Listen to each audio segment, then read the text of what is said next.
Those newlyweds have their work cut out for them. Not only do couples who marry on Valentine's Day have a higher rate of divorce, gosh, a recent survey found in general, 30% of couples argue once a week or more. In fact, only 3% of couples never argue.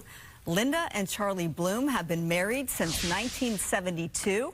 They are trained as psychotherapists and relationship counselors. They also have a new book. It's called An End to Arguing, 101 Valuable Lessons for Relationships. We're going to put it up on the screen so you can see that great cover. The book is out today. Maybe you guys flash it up on the screen. There it is. All right. There we go. Thank you very much. Congratulations on the book. And happy Valentine's Day to the Blooms. We want to know, what's the secret to a 50-year marriage? Well, still crazy about him after 50-plus years. As you should be. Different strengths, and we have learned a lot from each other, and we've learned how to keep the passion alive and to be authentic and real and transparent with each other, and we've learned where those lines are to let the passion and the realness come out without going over the line to coerce the other person into believing what we believe or doing what we think they ought to be doing. And it's been a piece of work.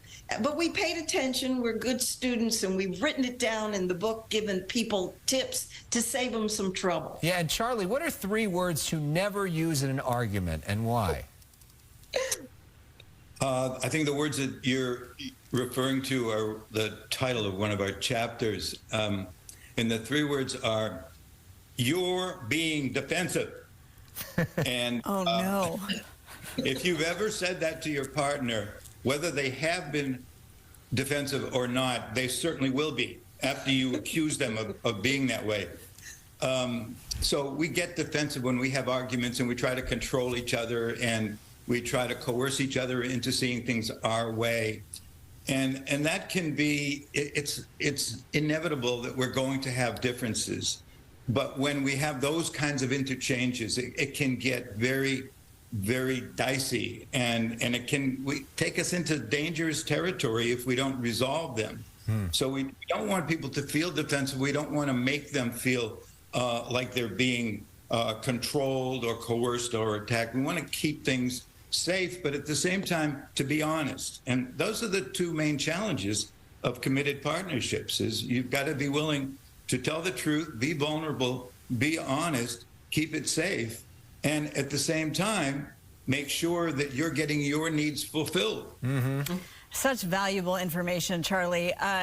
Linda, 3% of couples don't argue, which means, of course, the vast majority do. There has to be some sort of level of healthy arguing. What does that look like?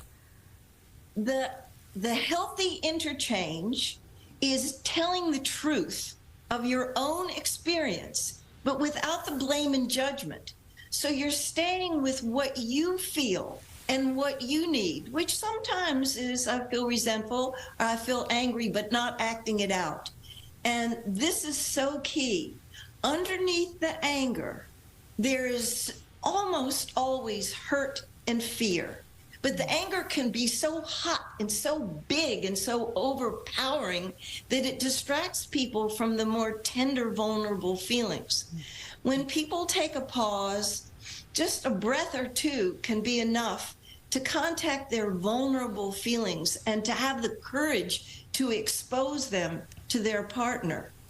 That's when the connection happens, and that's when the learning and understanding takes place. So people feel connected, and that leads to a fulfilling relationship. Well, we can feel the passion between the 2 of you still 50 years later, and we know it means a lot that you're joining us on Valentine's Day night and taking a break from each other to spend this time with us. Charlie, what is the Valentine's Day plan? What's the Valentine's Day gift 50 years into this?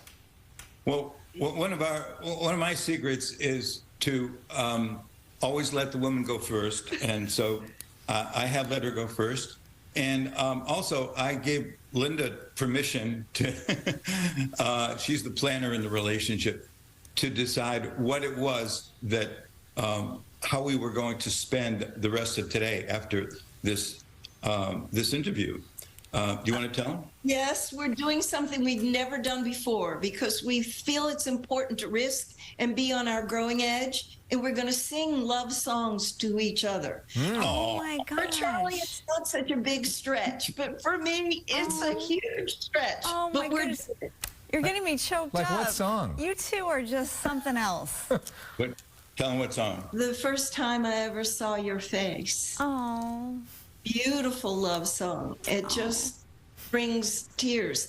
And Yeah. so that's an opening of the heart song. Well, you two are just an absolute pleasure. And as mentioned, they are authors. Here's their new book that is out today. You can find it online. It's called An End to Arguing. Linda and Charlie Bloom, thank you so much for your ever so helpful information.